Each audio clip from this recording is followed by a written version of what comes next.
I don't care about your mother. I'm in the middle of something, so don't interrupt me.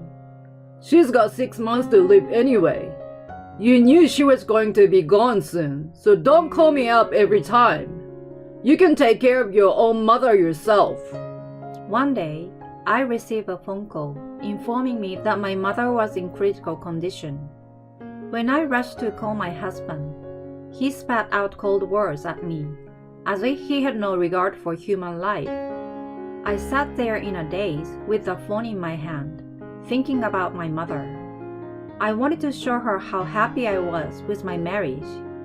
I believed it would be the greatest repayment I could give her.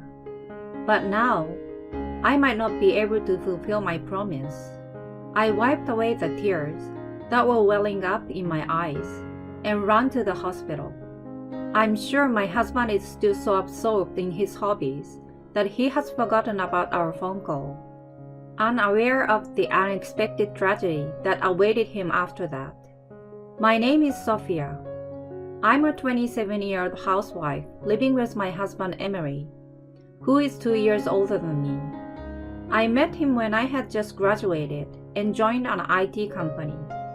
I'm Emery, and I will be training you starting today. Nice to meet you. Nice to meet you too. Emery became my immediate senior. He was fast at his work and was admired as an elite within the company. He also had many hobbies, such as karaoke, bowling, darts, and baseball, and always seems to enjoy talking about his private life. Emery was the kind of person I admired and adored. When I was 26 and he was 28, we started dating. And after 3 months of dating, we decided to get married. There is a big reason why we got married in such a short period of time. It is because my mother was sick in the hospital. My mother was unmarried when she gave birth to me, and she raised me all by herself. However, she had a chronic illness that often caused her to have breathing problems and nausea. I did my best to support her during those times, and we lived together so I could help her out. Then one day, my mother's chronic illness rapidly worsened, and she was finally told that she had only 6 months to live. She was so shocked that she could not stop crying. But when I told her of our marriage, she said, "Sophia, congratulations! Please live happily for me." She congratulated me with a big smile on her face. As a last act of filial piety, I could perform as a daughter. I vowed to raise a happy family with my husband. When I got married, I quit my job and became a full-time housewife. I struggled with housework I was not accustomed to, but I was doing my best for my husband, who was working hard. Then one day, my husband came home from work and said to me, I've got a new hobby. "What's this new hobby of yours?" Fishing. A friend of mine invited me to try it, and I'm totally hooked. Husband is overjoyed to have found a new hobby, fishing. However, his addiction to fishing was clearly unusual compared to his other hobbies. Whenever my husband had a day off from work, he would go to the beach with his friends. At first, I was happy that he seems to be enjoying himself. But the more times he went, the more expensive the fishing rods and lures he bought out. My husband even said, I've chartered a fishing boat. I was taken aback when he said this. "You've been spending too much money on fishing lately, haven't you? That's why you don't give me much money for living. It's fine to have fun, but for the sake of the family budget, why don't you moderate your spending?" I was worried that our finances were getting tighter and asked my husband to be mindful of it. But my husband, with a nonchalant look on his face, says to me, It's my hard-earned money. What's wrong with spending it on what I want to do? Why don't you just make it work for you? I can't hide my surprise at the fact that he leaves everything about our life to me. Then, my husband tells me a fact I never expected. I've told my mother that the food you make is lousy. Learn from my mother, a senior housewife, and cook properly from now on. Unbeknownst to me, my husband had been complaining to my mother-in-law. Since her husband passed away a few years ago, she has been living alone in a house some distance away from us. My husband was worried about her, so he went to check on her from time to time, and he told her how stressed out he was about me. After that, my mother-in-law visited our house often and started blaming me.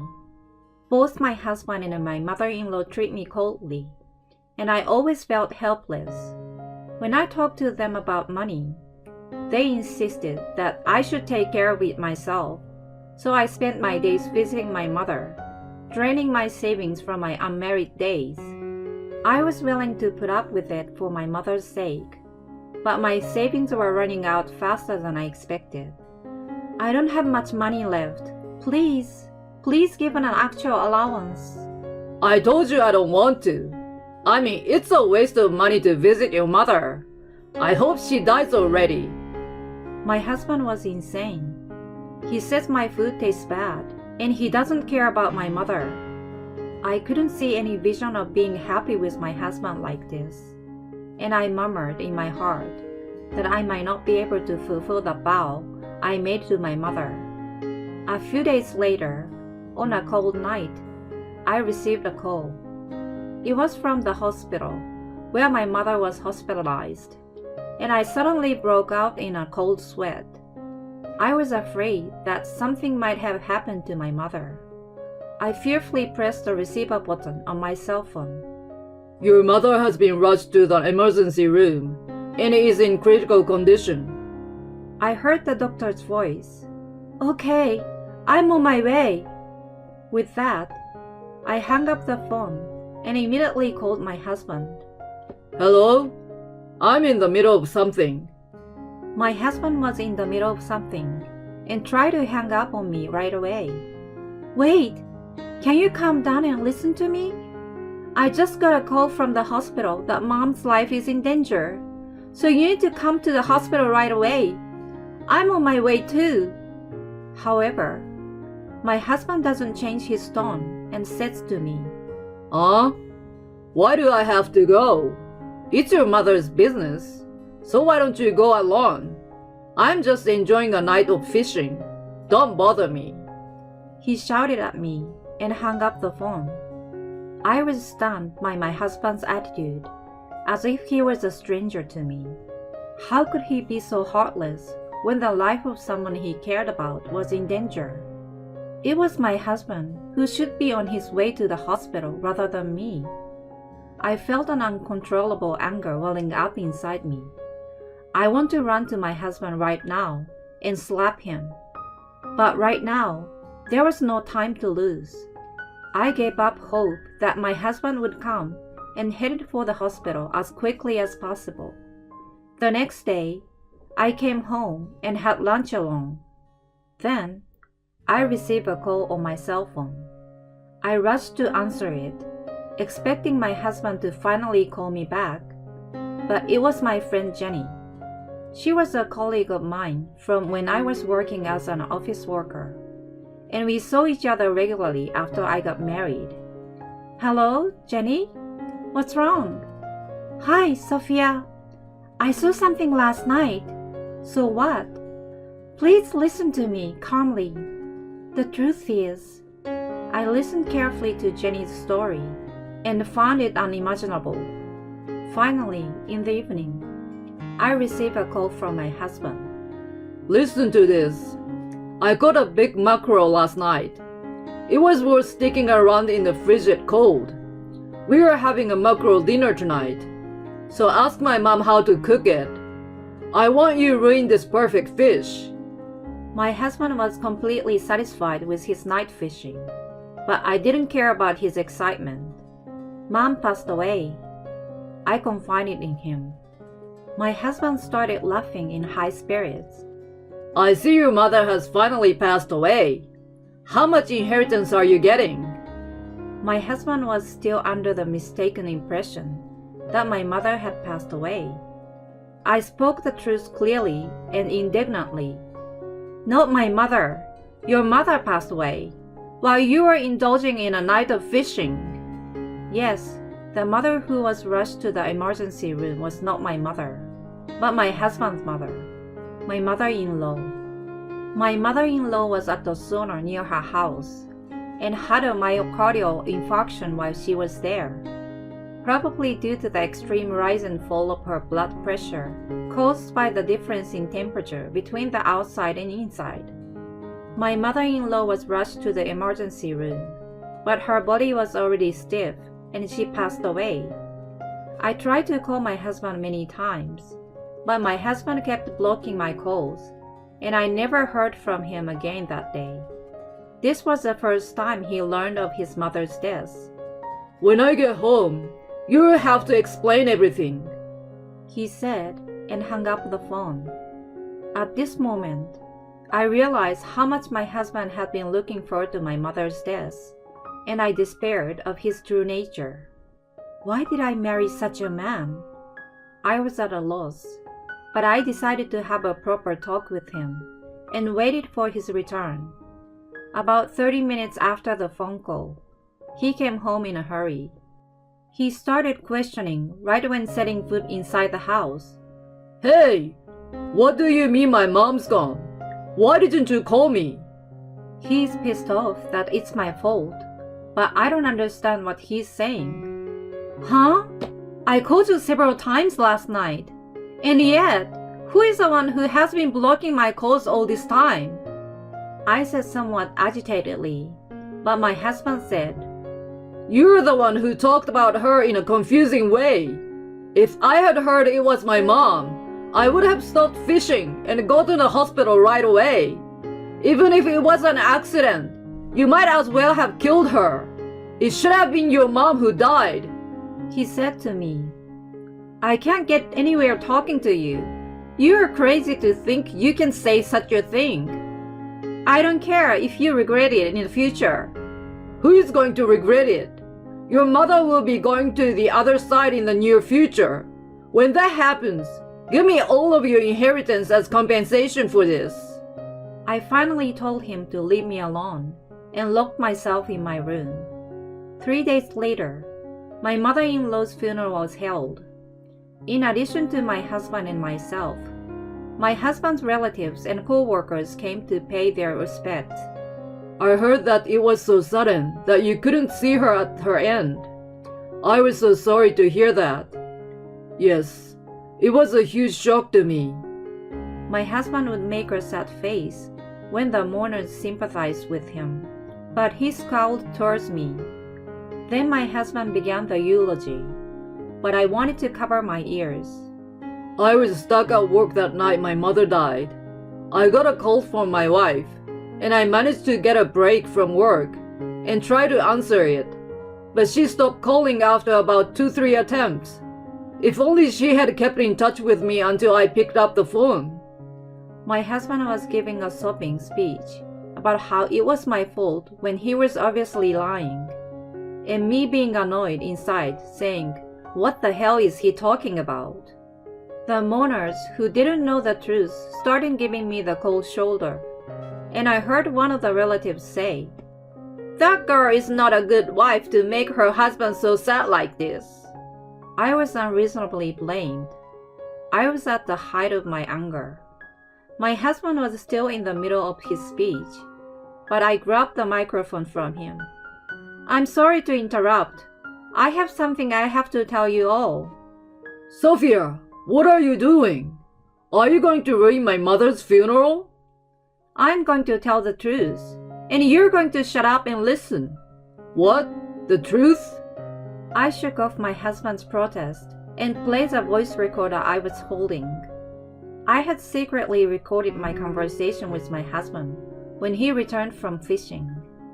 I had recorded my repeated attempts to contact him, his refusal to accept my phone calls, and his desire for my mother's inheritance. Everyone stared in shock as my husband's true nature came to light. When exposed to the conclusive evidence, my husband did not know what to do.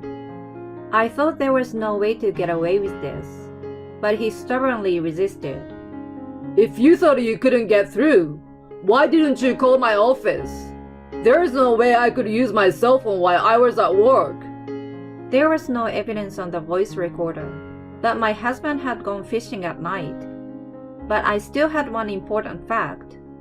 You were never working in the first place. Take a look at this video. I took out my phone and showed him a video. It was a video of him enjoying a fishing date with a young woman at an offshore fishing pond. Recording without permission? Who did this? My husband suspected me at first, but I told him I was home all that night, so it wasn't me. Then, one of the mourners stands up and says, "It was me." That mourner was Jenny. She had called me earlier to tell me that she had seen something, and it was a scene of my husband's affair. At first, I doubted my eyes, but no matter how many times I looked, all I could see was Emery on a date with a young woman. So I couldn't help but take a video of it and send it to Sophia. When Jenny sent me this video, I was shocked. While his mother was in the emergency room, her son was cheating on his wife without a care in the world. I can't help but feel sorry for his mother, that she won't get to see him before dying because of it. When the evidence of the affair was revealed, my husband finally lost his words and collapsed to his knees. He cried out to me, "Please forgive me." Then I replied, "I don't want to be with a scumbag who mistreated my mother and his own mother's life." I said firmly. The funeral was messy, but somehow it ended. I demanded a divorce from my husband, and he complied without a single complaint. My ex-husband had no savings at all, not only because he spent a lot of money on fishing equipment, but also because he had an affair with a woman. He barely had enough money from his mother's inheritance to pay me alimony, and it was a shameful sight to see an old man trying to rely on his parents' money. In addition, since people from my ex-husband's company attended the funeral, he had gained a bad reputation within the company and was completely isolated. Although he had always been an elite man who could do a good job, his career path was cut off due to his numerous misdeeds, and he was finally forced to resign from his job. When I went to visit my mother, I told her about the divorce. I couldn't be happy with that man. "I'm so sorry I couldn't fulfill my promise." I apologized to my mother with tears in my eyes. She took my hand in hers and said, "You have nothing to apologize for. I don't want you to be happy with someone who can't take care of you. I hope you will meet a man you can truly love. I will be watching over you from heaven to make sure you both are happy." I really love my mother, who always has a smile on her face, even when she doesn't have much time left to live. From marriage to divorce, many things happened, but I realized the preciousness of life once again. I decided to become a nurse so that I can save people's lives